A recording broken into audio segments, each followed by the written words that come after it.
You're listening to Packers Talk Network. PackersTalk.com.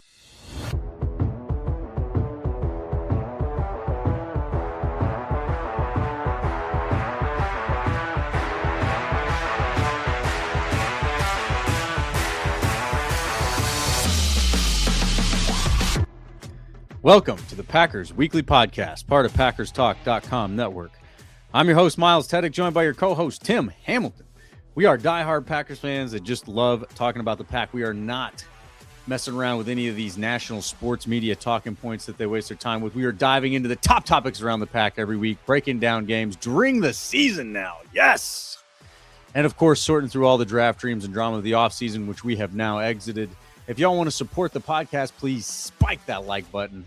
Most importantly, jump on over to YouTube, type in Packers Talk Network, hit that subscribe button for us. If you're watching on YouTube right now, it should be right below your screen. Just look down there, make a click. It would do us a great deal of help to find more Packers fans and to help them find us. We are on a mission to get over 5,000 subscribers. We're getting close. So help us out, hit that button.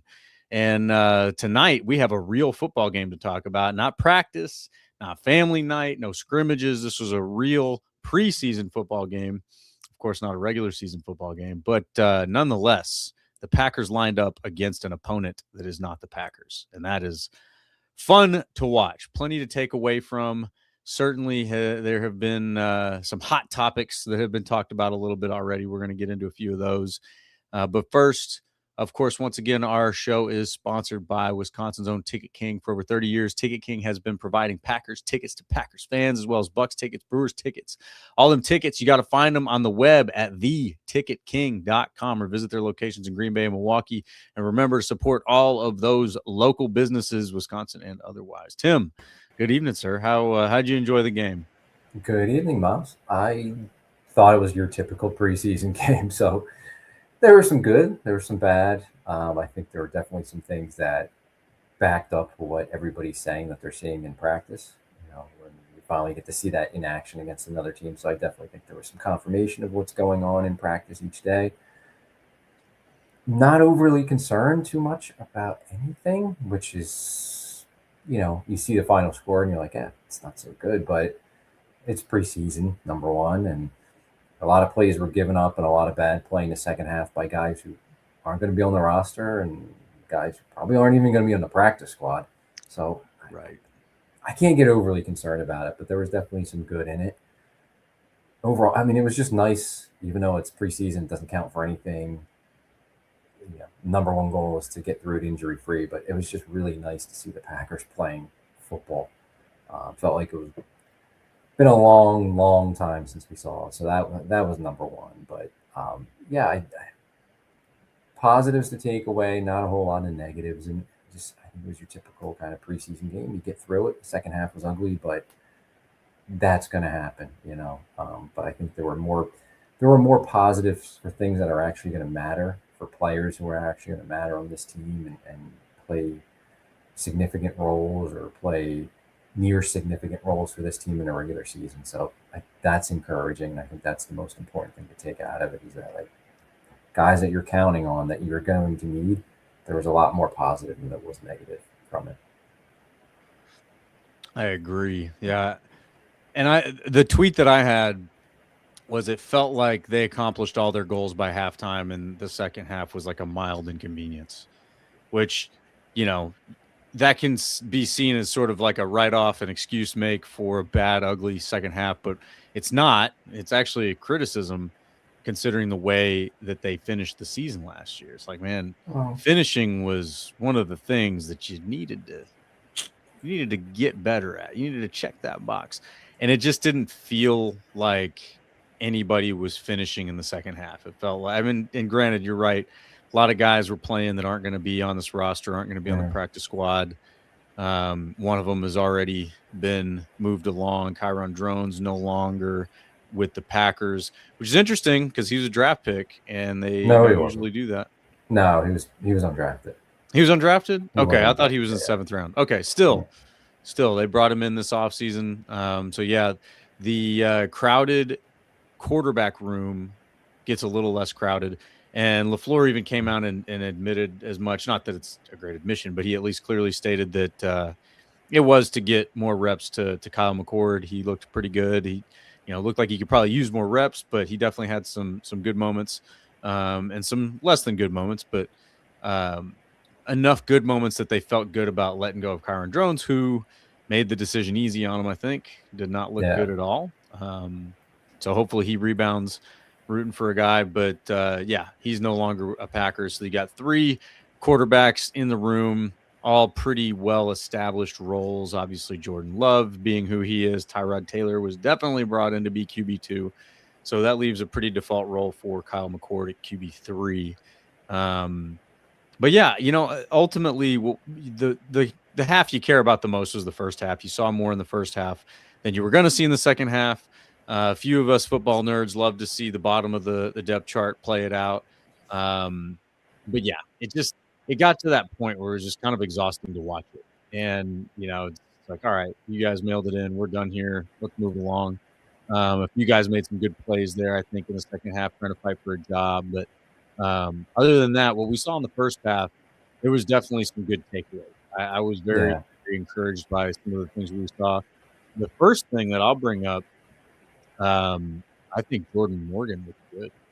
I think Jordan looks like he belongs at left tackle. Yeah, absolutely. That was one of the things we talked about going into the game last week, was just seeing how he looked, how comfortable he looked. Thought he looked really good. Thought he did everything you wanted him to do, at least from the limited reps that he got. Did stay in there after Jordan Love came out, but not for very long afterwards. Thought he looked really solid. Not to go back in time or anything, but he looked like a guy who's more of a natural at left tackle than he is at guard. Looked pretty damn solid there. I saw everything that I really needed to see for a first preseason game. Obviously, we want him to keep getting better and growing from that, but came out of it really positive with his performance. And again, like going back to last summer at this time where he was playing left tackle because Rasheed Walker was out with an injury, he got better each week in camp in the preseason, looked really solid at left tackle, and then they moved him. Now, this year they're not going to be moving him just because that's his job. And I just think it backs up like what we saw last August that we never got to see during the regular season. He looks pretty solid. So that's one of the biggest takeaways from this game. He's, to me, one of the most important players on this team for the season. So, yeah, for a first game, I was impressed. I thought he looked good. There's the clip going around online of the run block that he made on the cornerback for the Steelers, where he knocked him down and then jumped on top, almost speared him. Look, a lot of Packer fans, and I'm one of them at times, complains about this team isn't tough enough or nasty enough or doesn't have enough of an attitude. He showed it there. Now you got to be careful with that, because I think the way he jumped on the player, almost speared him on the ground. You could have called a penalty on that, and some referees probably would. So be careful there, but at least showed kind of a nasty side for Jordan Morgan. But as far as pass protection, I thought he was pretty solid and good first impression at left tackle, and just keep building on it. Yeah, I totally agree. And I love the attitude. Even if he does get the penalty there, it's one of those that you watch in the film room and you kind of enjoy what that represents. He's got that attitude. He's going to finish. There's a lot about that you can like, except for the potential for a penalty. But they didn't get the penalty, so it doesn't matter. Overall, yeah, I was pleased by that. I love that clip, and I saw it when it happened, and I was just kind of shaking my head, going, "I'm glad he didn't get the penalty." But at the same time, it's like that's our left tackle, man. Like, that's awesome. That's what you love to see, man. Hopefully it's a temperament and a mentality he brings to the offensive line. Absolutely, he can set the tone, man. He's at a very important position that if he's playing well, he becomes a leader of that squad, and it is up to him to set the tone in a lot of ways.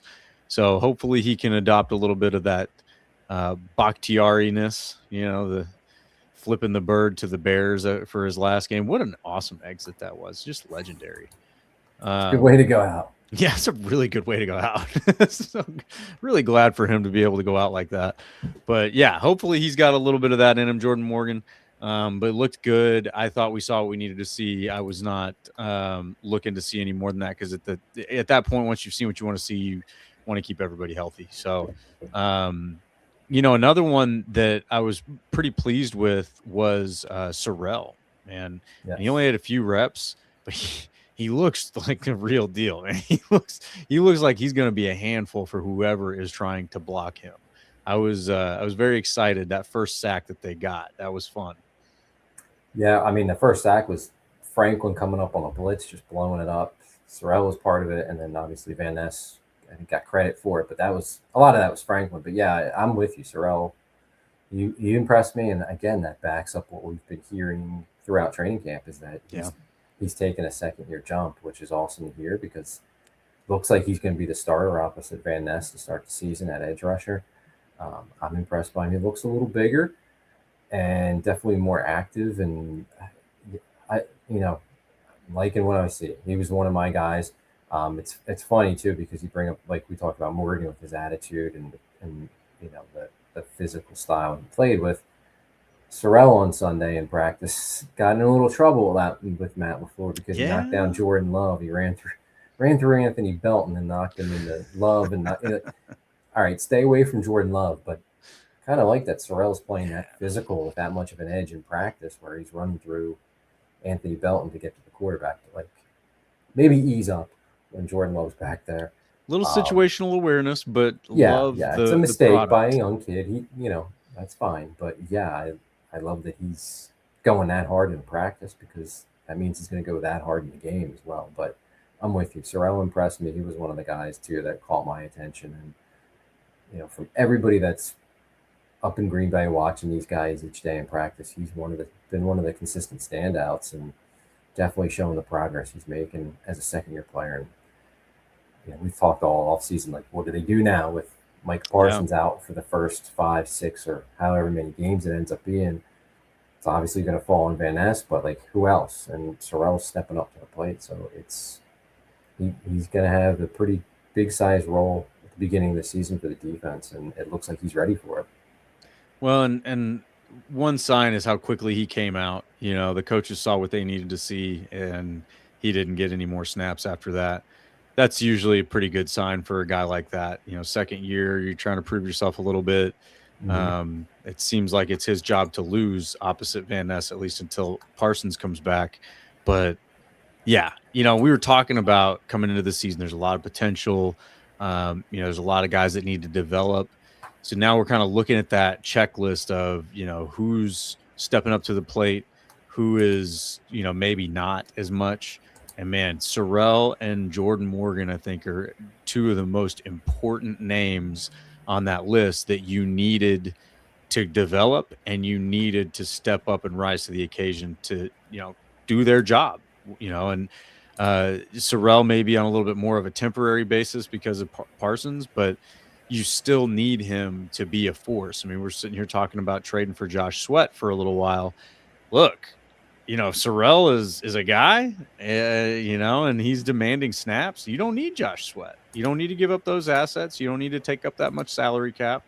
You got a guy, so am I saying Baron Sorrell is Josh Sweat right now? No, but I mean, you need more than that 1-2 punch, the LVN plus Parsons. So even when Parsons is back, Sorrell being good is going to be important, and it's going to help them be versatile on defense because you can get more of your best guys out there, and it's going to help them be fresh, less winded. But so I'm very, very encouraged by what we're seeing there from both Morgan and Sorrell. And we also learned a little bit about the cornerback room. We learned a lot about the cornerback room. I think we learned a significant amount about everyone in the quarterback room. So, I mean, you got, for starters, I think Cisse has solidified himself. My comment during the game was he is a better tackler than Nixon, and it's not even close at this point. And you get two very polarizing examples of that very quickly. And Nixon sort of flubbing that one tackle and looking like he gave half an effort. And then you got Cisse making a touchdown saving tackle on the goal line. Like, my goodness, you couldn't get two more different examples of what the coaches are describing right now. And I don't think it's a coincidence that the coaches are talking like they are. You know, Gannon had a comment and LaFleur had a comment, both kind of mirrored each other, but it's basically like, what are we looking for on defense and for cornerbacks, you know, particularly guys that can play hard and guys that can tackle. Well, I'll be damned. You got one who can tackle. He showed you that. You got another one who chased down someone from behind, a particularly fast individual in Wedgen, chases him down and also saves a touchdown from way across the field. So you got two cornerbacks that are like, hey, coach, I'm here to play and I'm here to tackle. And then you got one who's like, you know, if I could get paid more and do less, that'd be great. And then, you know, you got the back half of the cornerback room that, you know, in the second half that just did not look good at all. No. So you learned a little bit about that group too. But Damani Jackson might be the winner there. You know, he didn't even have to play any snaps, and it looks like you're going to need him, and he might have a default CB5 role at the very least. So, yeah, you know, we learned a lot about that room. Cisse and St. Just are the two, obviously, that I'm talking about that really put good examples on film of how they want their corners to play. And then Nixon with that missed tackle, I don't think could have been a more perfect example of who he is right now. And it just looks like half-assed, not willing to tackle. I don't know if he's able. I don't know what the deal is, but the guy just looks totally uninterested. And then the coaches are taking shots at him in the media. And I do believe that those are shots. You know, some people might say, well, it's just coach speak. I don't think so, man. Those are pretty direct statements that they made. They both did, the defensive coordinator and the head coach. And they did it after specifically praising St. Just and Cisse. So it's very, very clear communication. And then you, of course, get Nixon's comments about being punished. It's like, my goodness, buddy, put the shovel down, stop digging, start playing football for real, dust off your return skills, because that might be the only thing you've got going for you at this point. When Valentine comes back, if he can even be improved from what he was last season as a tackler, which I think is totally realistic, I think Nixon's CB4. Like, the way he's playing right now, and he's getting toasted again. He got toasted, I think, yesterday by Melton. I mean, the guy just is not. I don't know. Like, I don't know what he brings to the table at this point. I'm not rooting for somebody to lose their job. I'm not going to be just like a personal attacks kind of hater. But objectively, you know, Nixon is just not good. I don't know. What's your take on it? Well, I kind of agree with you, but I'll also point out that in the game against Pittsburgh, the most recent public practice, which was Sunday, Nixon took all the reps with the starters.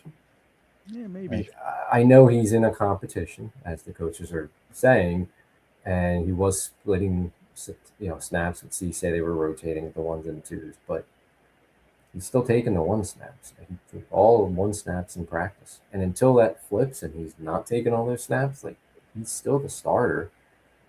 Not that I think he should be, but I think it's really going to be telling when Valentine is back to doing team drills. He's doing individual stuff, so maybe he gets back to team drills this week, though.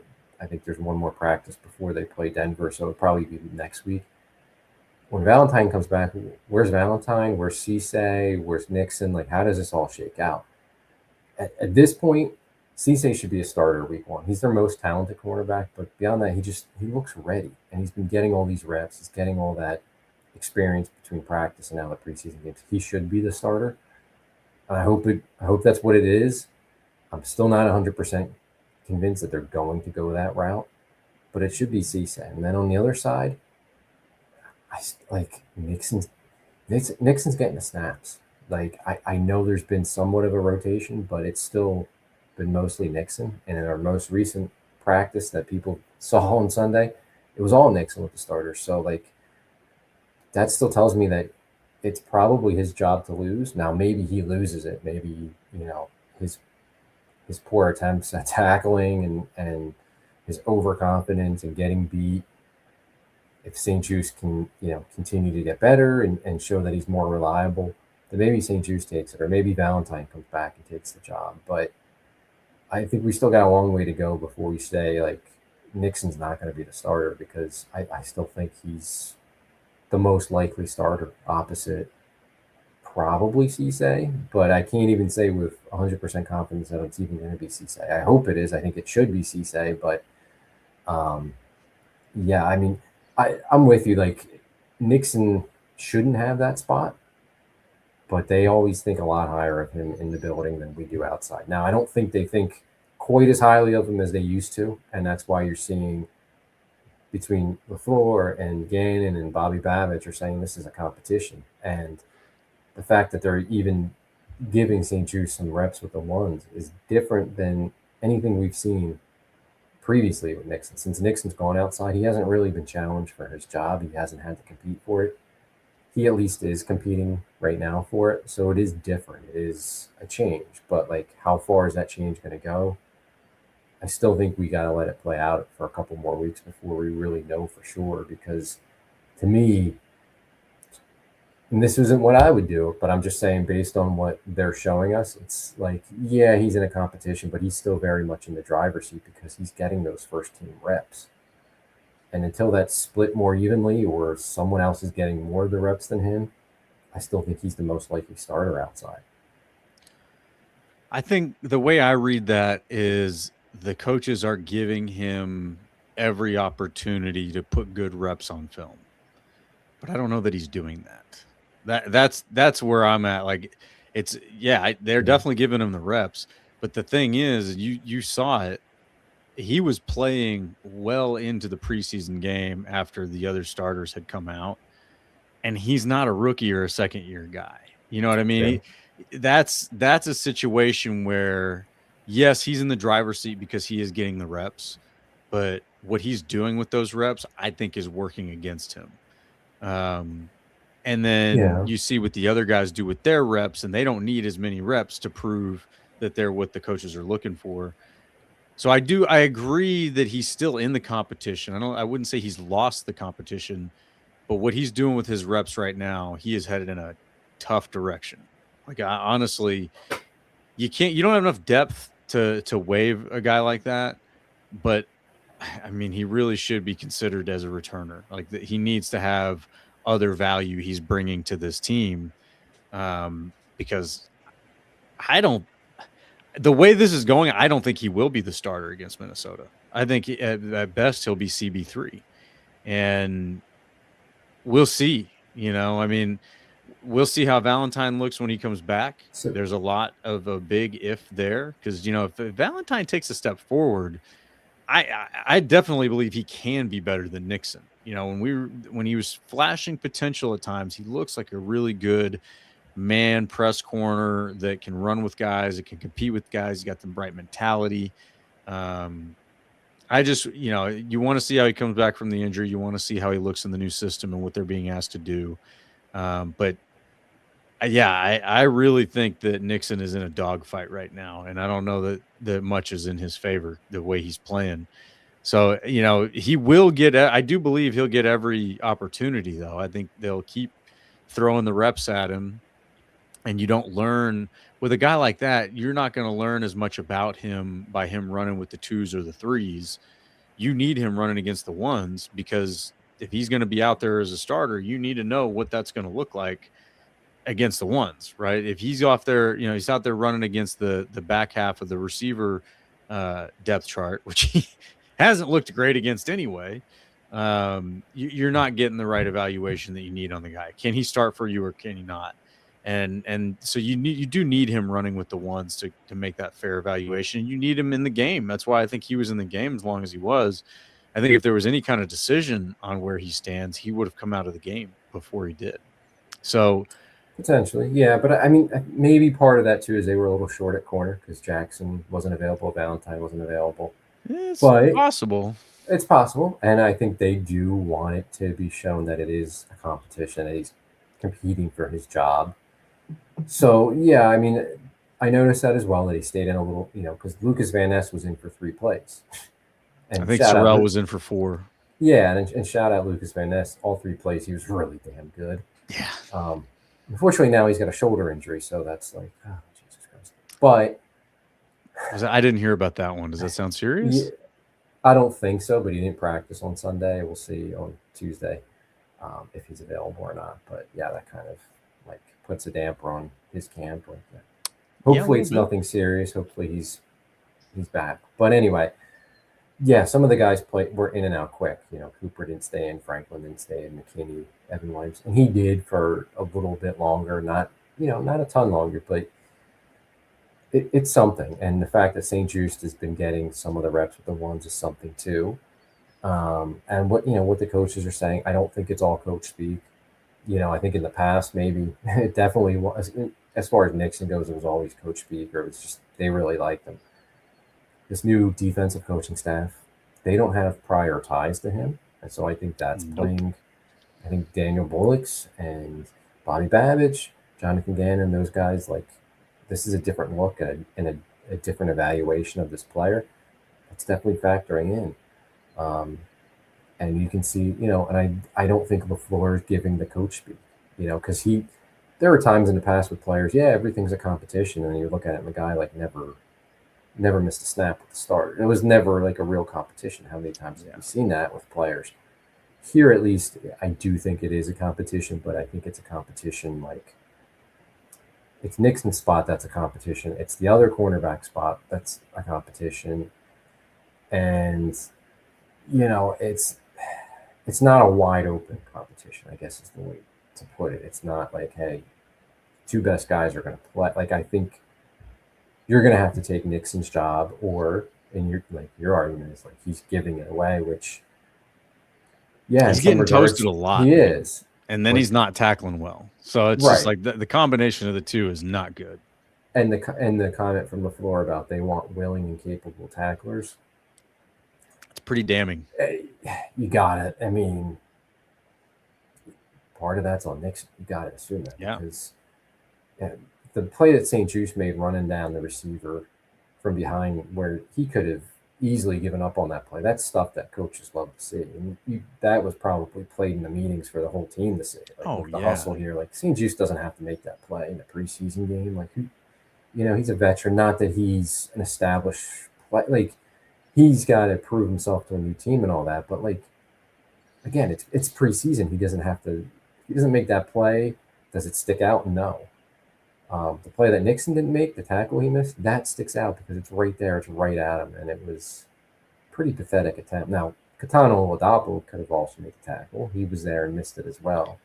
Yeah, but he's a backup safety. There's a difference. Right. And the effort for Nixon was less than what Oladapo's was. Yeah.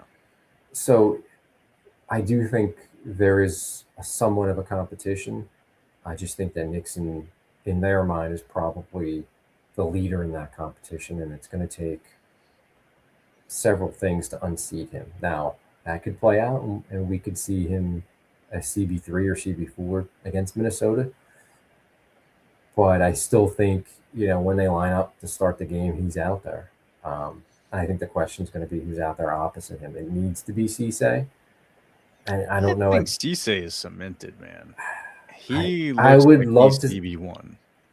In my mind, he is. Like, I'm not.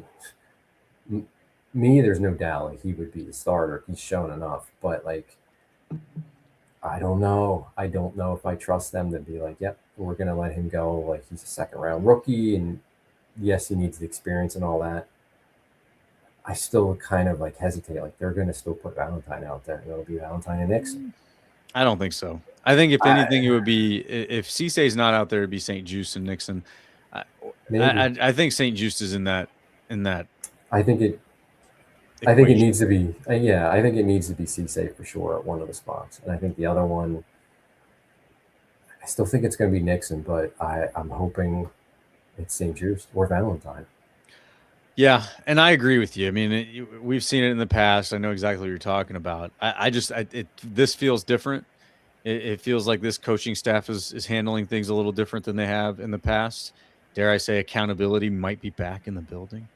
But you've got Belton, who was demoted and having to compete in a very similar way. It seems like you got Nixon now, who, by his own comments, he's having to compete. Like he's having to compete for his job.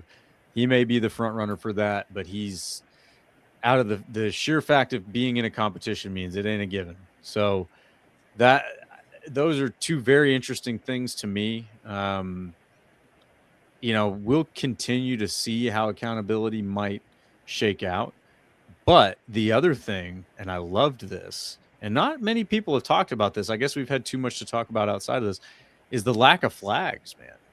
The Packers were not the ones getting all the flags. Yeah, well, that's where it really kind of matters. Right. So, especially, and I was going to say is like that's where the mistakes, that's where it matters, right? And you see the Steelers they had a ton of flags. I don't know if I agreed with all those calls. Some right. a little, but at the same time, there was enough of them that it was the Steelers making the weak mistakes and the sloppy mistakes while the Packers looked sharp, I thought. Especially on special teams. It was like it was stunning. Yeah. And again, I know it's preseason and it's the first week of preseason, so take it for what. But they gained return yards. And they made stops. They gained return yards. They didn't have penalties, and the other team had a ton of penalties. Yeah.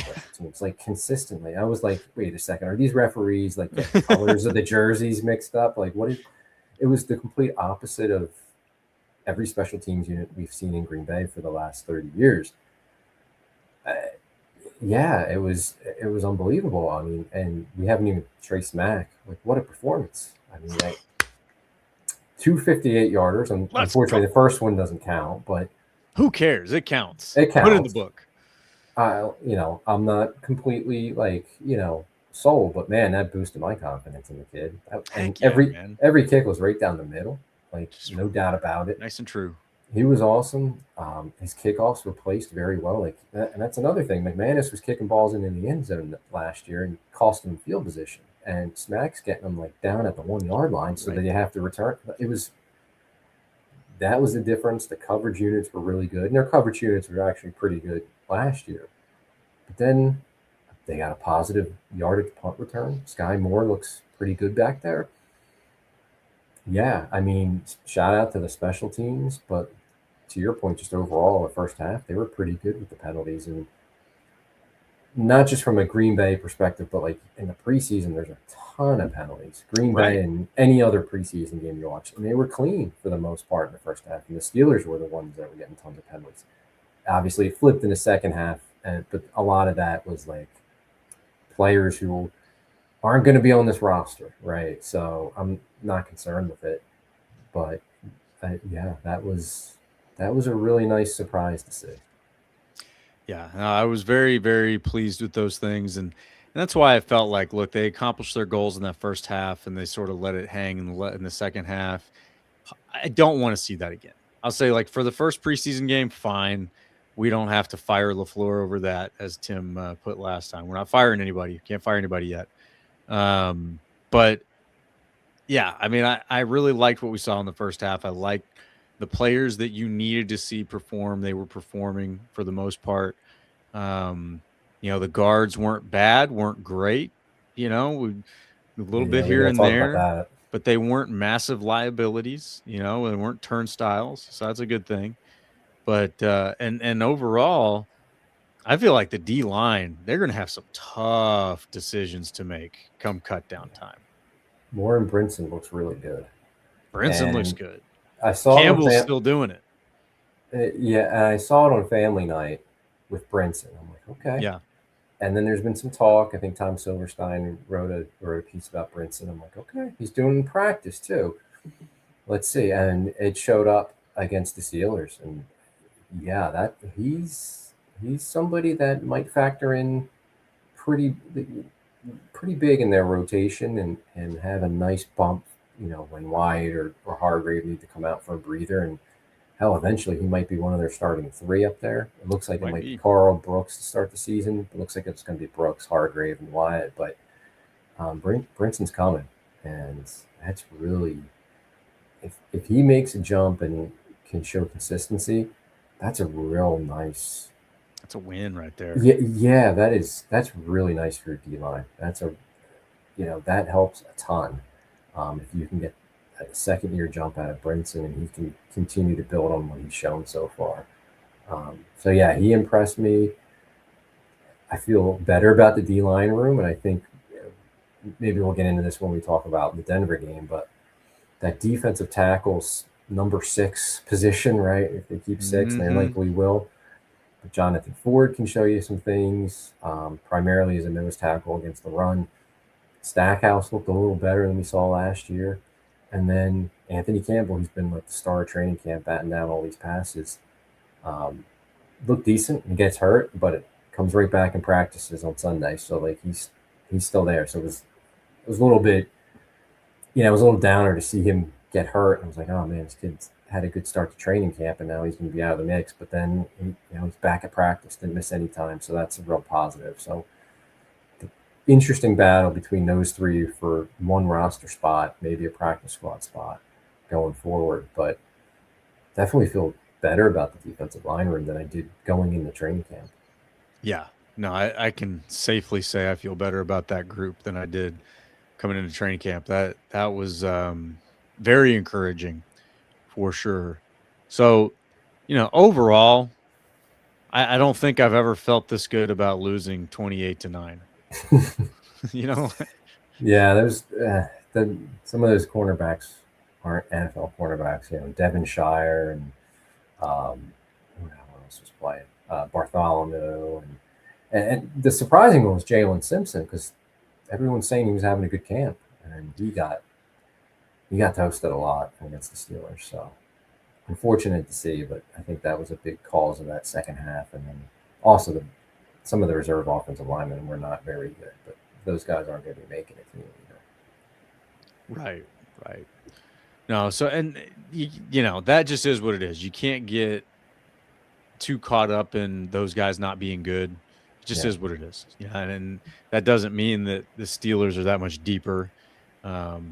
It's just, that's how it goes. And to be honest with you, if you're going to have a talented top of the roster, you're going to have some sacrifices in that depth. That's just how the pie gets cut. But overall, they've got good things happening right now. A lot of the things that needed to happen are happening, and like I said, we can go down the list. It's not everything, right? Like your guard situation still needs to get figured out. You want the tight end room to get healthy. You got Tucker Kraft back in team, so that's a good development. I think the run game, the pass blocking to me looks good. The run blocking was definitely a concern. But what we did see from Marshawn Lloyd, liked it. Not bad. He had a little burst, looked all right. But overall stayed healthy. I think that's a big win. You're staying healthy. Each week you got to kind of take a pulse on that. Yeah, guys are going to get dinged up. It's football. It's going to happen. But are they playing next week? Is this a week-to-week thing or is it a season thing? You're seeing plenty of guys go down right now. I see headlines all the time flying through Twitter. Guys out for 8 to 10 weeks, guys out for the season. It's happening all across the NFL right now. So the fact that you get out of there healthy, I think, is a big win too that can't be taken for granted. But overall, everywhere you look, the areas that you wanted to see guys developing and stepping up, you're seeing it, and so it's very, very exciting to me to see all of that. And it's funny, we're talking about development a couple of weeks ago, and our showers, you were a little negative about the development of some of these guys. And what I'm seeing so far is the guys that needed to develop did develop, with the exception of probably one, which is Belton. Belton not looking any better than he did last season, so it's a little lost, a little inconsistent. But otherwise, you're seeing guys take steps forward. You're seeing Monk take a step forward. You're seeing the rookie take a step forward, and Burton. You're seeing, obviously, Matthew Golden looks like he's primed for a breakout season. You see Jordan Morgan stepping in, looking like he belongs. You got your cornerbacks starting. People are making plays. We're talking crap about Nixon, but these other guys are making real plays. So even if Nixon is in the mix, you got guys around him that are not letting off of the gas. And I love what we're seeing all the way around. I think that it's hard to ask for more, to be honest with you. You could always try to fill different holes. No team is perfect. What the Packers are doing right now is pretty damn good. Yeah, I think there's guys taking a step in the right direction, and there's development. You can see players making the second-year leap, or in some cases, like Jordan Morgan, a third-year leap, but he's getting comfortable in a position that he's more natural at. So definitely positives to take away, but certainly there's, we talked about the quarterback competition. I think the other big competition that is hard to figure out, at least for me right now, as far as what is going to happen, because there's a lot of different factors involved in it, is the offensive line at guard. Like Belton was there, and he was there all off season. I thought that was a positive. Like keep him at guard, let him develop there and get used to it. And now he's at tackle, and he hasn't been getting the guard reps. So it's Jacob Monk. Burton's at left guard. Aaron Banks is out with apparently knee tendonitis, he said. When is he coming back? There's no timetable. We don't know. Apparently, he's at least does individual work, but when it's 11 on 11, that's it. He's not taking those reps, and there's no idea when he's going to be able to do that, because he said that anytime he does football activities, knee flares up.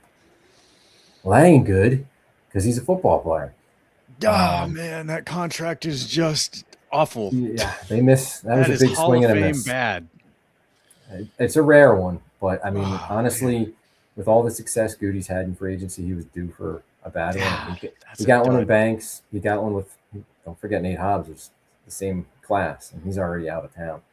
Tough offseason for free agents. Goodness gracious. Yeah, he had 2 misses there. But so what are they going to do at guard? Like, I still, if Banks is able to get back in the next 2 weeks, he's going to be starting at left guard. Well, yeah, I mean, if he's able to play, then I mean, again, to pay him all this money, you've got to believe that he's the best guy to be starting there if he's healthy. You think so, but then for LaFleur to come out and say it's going to be hard for him to get his job back from Burton, and I think some of that's coach speak. But I also think some of that's like, I'm getting annoyed by this guy being out. Like, he needs to get back and take his job. Like, I think that's put that in the category of things where it's like he didn't have to say that. You've heard me say that before. It's like, listen to the things that they say that they don't have to say, because usually those are the things that mean something. Yeah, and it's not a typical LaFleur statement. Like, that's putting some pressure on the player, on Aaron Banks. So but I still presume Banks is the starter if he's back within these next 2 to 3 weeks before the season. But then you got right guard, and I mean, Belton's now not getting any reps there. He's been a right tackle. Then Jordan Morgan went out of practice on Sunday. He was the left tackle. So I guess that's Jacob Monk's spot, right? I mean, that's what it looks like, and maybe the same message is being sent. Like, hey, you're going to have to earn your job back. This guy's taking it. And if he is, good for him. I mean, I watched a few of his reps against the Steelers, and I didn't think he looked bad. I didn't see anything, great. We're not like celebrating anything, but he didn't look like a liability, and that's a good first step. But it's a big question mark. Yeah, like, I don't know how. I mean, I guess they could still go back to Belton and be like, we got him at tackle, because maybe they view him as a swing tackle too in case of injury.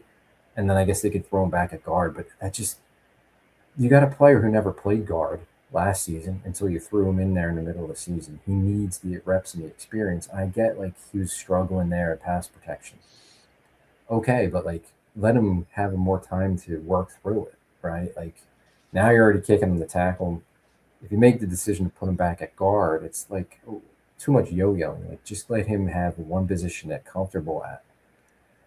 And I don't like that they've moved him to tackle. I think he's a guard, and I think he needs to be in one position and get comfortable there.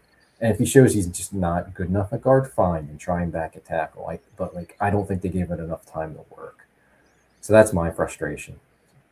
Well, it's hard to say. I mean, they may have an idea of what he's struggling with, and very specifically, and if it's something he just hasn't been able to overcome, but it's not an issue out at tackle, then it's like, all right, maybe you chalk up your losses and he's a swing tackle. But yeah, I agree. It seems like giving him more time would be a better play if he does have any hopes of still being at right guard. Maybe he doesn't. If he doesn't, then that's a whole different thing. Yeah, so now he's your swing tackle, he's your 6th offensive lineman, and those kind of packages, I guess. But that's a disappointment for what we were hoping for with him in the second year. And I don't know if Monk can be good enough there. Like, I still hope it's Burton, and maybe it is. Maybe they switch him over to the right guard if Banks is able to come back, because I just think Burton's going to be the better player long term. And he might be the better player short term too. Just let him let him learn from his mistakes. But and certainly Monk seems like he's improved since his first year. I'm not comfortable with him being the every week starter.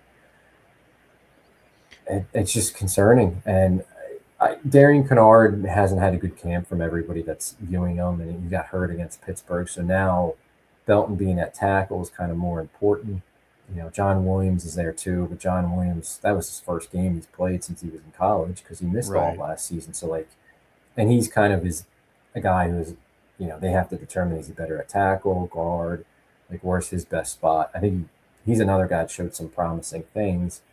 But yeah, it's just, I don't like that they've moved Belton. I think he's a guard. And I would have just left him there and let him learn and try to develop and grow there. I think he deserved to be given more time to focus on being a guard. And now I don't know. I don't know what they do because I know they like Monk, and again, they probably like Monk more than people outside the building like Monk. But I think if Monk's there, you're going to be into the season. You're going to want to replace Monk. So I don't think he can be your long-term starter there, and it's a concern. Well, there's still a lot to be seen. He's got the rest of the preseason to show what he can do, and then depending, he may be the starter against the Vikings. I mean, at this point, it's sort of like you throw him out there and you see what you can get. What it's looking like, but he doesn't. Again, I'll go back to he doesn't seem like a liability, right? It's not like we're watching a guy who's a train wreck and just praying that he doesn't have to play. It's just a matter of all right, well, he hasn't shown a lot of great potential up to this point, but he's still a young guy. It's third season, I believe, right? And it's yeah. That's not, he's not old. He's still learning. He's still figuring things out. This may be the season that he puts it all together and takes that job and doesn't give it back. But definitely big question marks at the guard position. And yeah, I don't like that. That's not great because you definitely those are going to be very important positions when you're trying to protect Jordan Love. And more important, well, I shouldn't say more importantly, but equally as important when you're trying to block for the running game, and if you can't run the football, this offense it's in a tough spot, and I know a lot of us were over here saying let Love cook, but you do need a running game. You need to be able to get, those chunks of yards on the ground between passing attempts. You don't want to just air it out. We've seen that before. And I think we've seen the max potential of it. The days where Aaron Rodgers was slinging it and didn't have a running game, that wasn't, it was kind of fun, but it was also pretty stressful. You want that balance. So that's what I'm a little bit concerned about is the run game more than anything. But I do feel like they've got something there with Burton and Monk, and they don't seem to be too upset about it. So we'll see how that develops. I'll definitely be watching for that on Friday. With the next preseason game coming up. I don't know that a whole lot changes for me as far as what are you watching for? I'm watching the lines. I don't care what the offense looks like as far as passing the ball. I don't care what Jordan Love looks like. I don't really care. Get in, get a few reps, get out, stay healthy. I want to see what the line is able to do, how they're able to protect, how they're able to run the ball, who's doing what, who's where, as far as the guard positions, what kind of mix-ups are happening. And then I'm watching the D-line too, man. That D-line is a hot competition for the right reasons, man. Everybody is trying to one-up each other to try to make this team, and it's not easy. If you aren't putting out in that D-line group right now, you're falling behind. So that one's going to be interesting. Those are the ones I'm watching for. What about you, man? What are you watching for in this game? Yeah, not to take. I like all your answers, so I'm not going to take them and repeat them.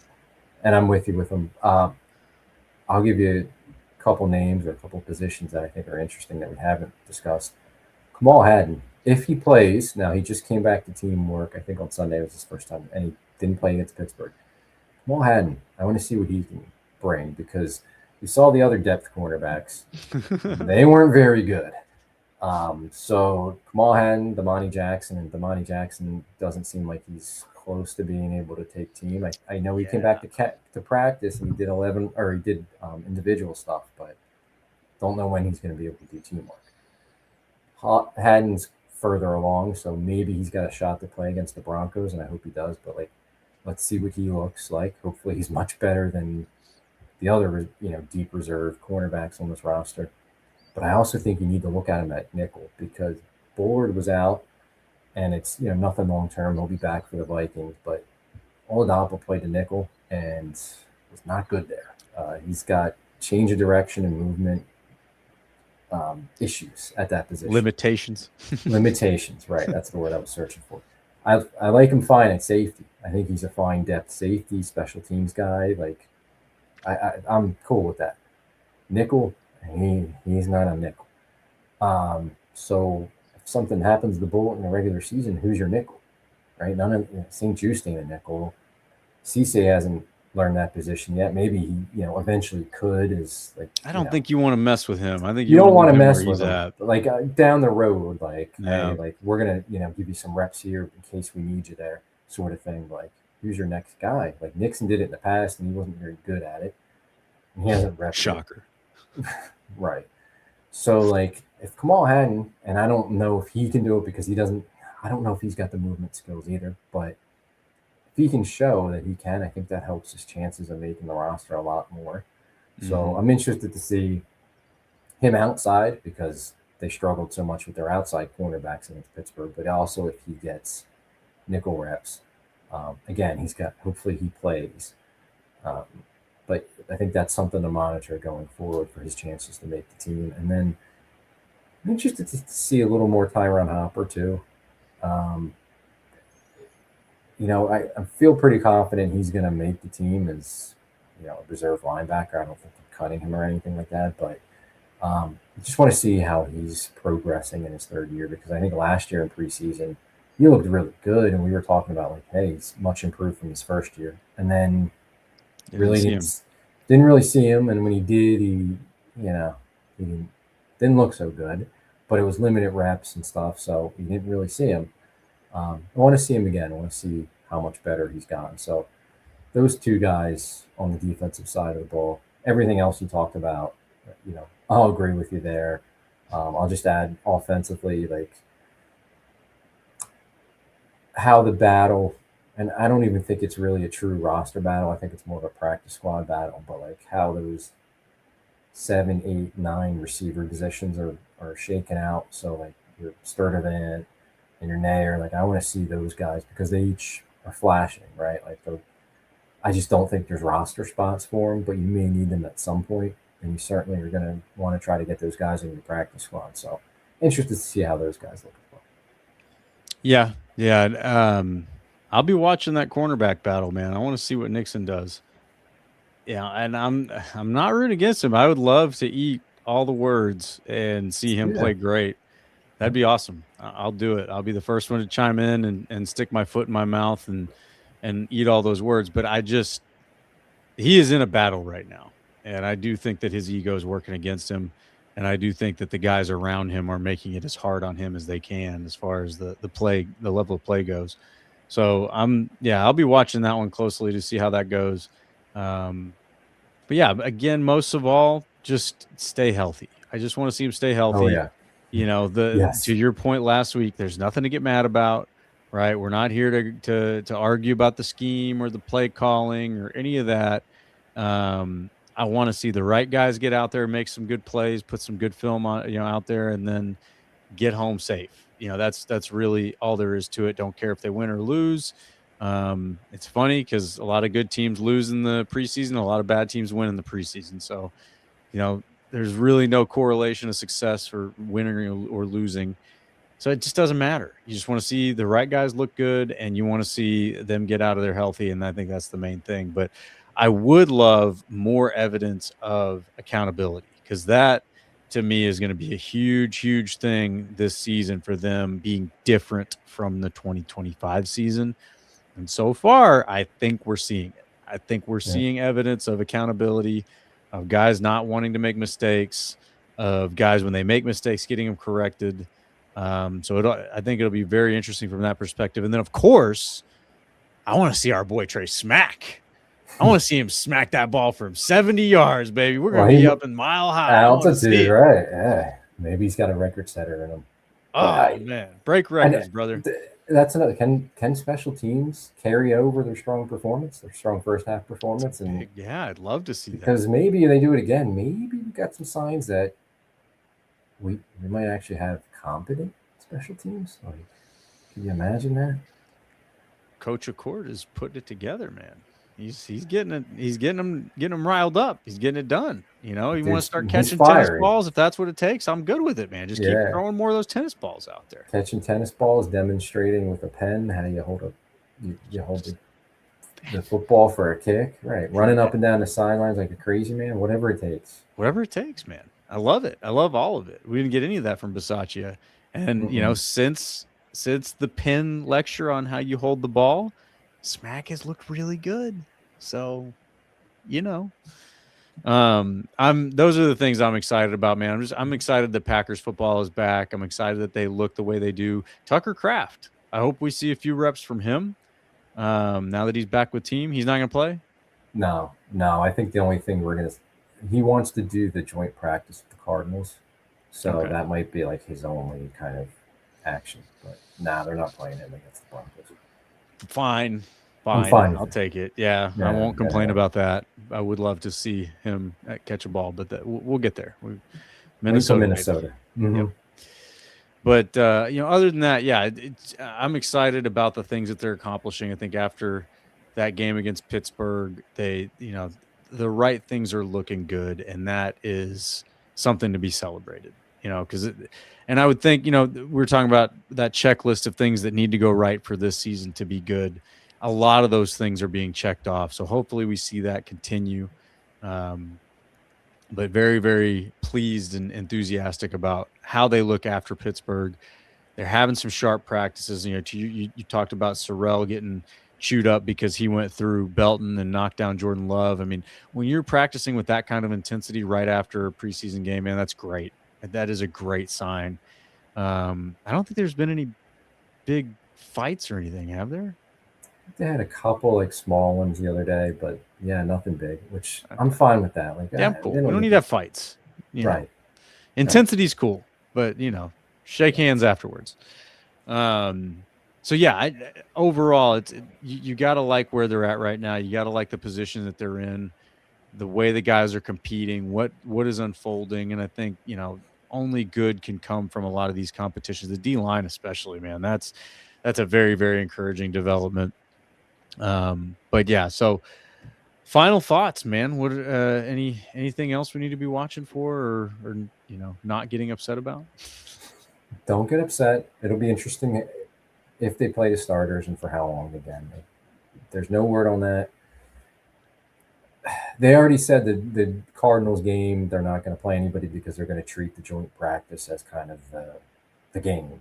You know, that's going to be the main focus, which is fine. So you're not going to see Jordan Love and most of the starters for that Cardinals game. So will they let him play against Denver, and for how long? I don't know. I would play him for a little while. I think you have to. But I don't know. And then the other thing is, like, Jordan Morgan came out of practice on Sunday, and I know he came back out with his helmet, but I don't think he ever went back in for team reps.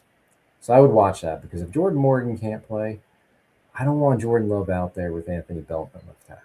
Like, I'm not risking. No. Let's just rethink that. So, but if Morgan's able to go, then I'm fine with playing the starters for a little bit. Let them get, you know, they got two series? No, it was one series. It was just one series. Yeah. Let them get 2 or 3, and that's fine. And then they can have the joint practice with the Cardinals and get ready for Minnesota. But that'll be interesting, because we don't know yet how they're going to handle it. And I don't have a great feel for what LaFleur's going to do. It sounds like he prefers to play the starters in the preseason, you know, depending on injury.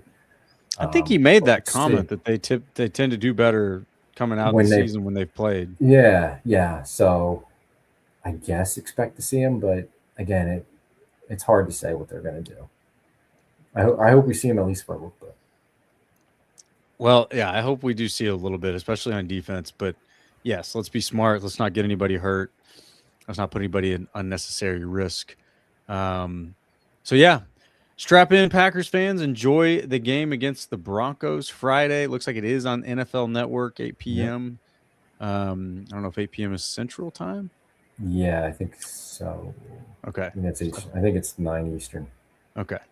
Yeah. It's a little bit of a later game, but enjoy it. We got football back. We got the Packers lining up against another team. This is what we've been waiting for months for since February. Since January. Yeah. Whew, man. It's been good. It's good to be back. So enjoy it. Keep all the fingers crossed for no injuries. Do all the the somewhat superstitious, a little stitious things.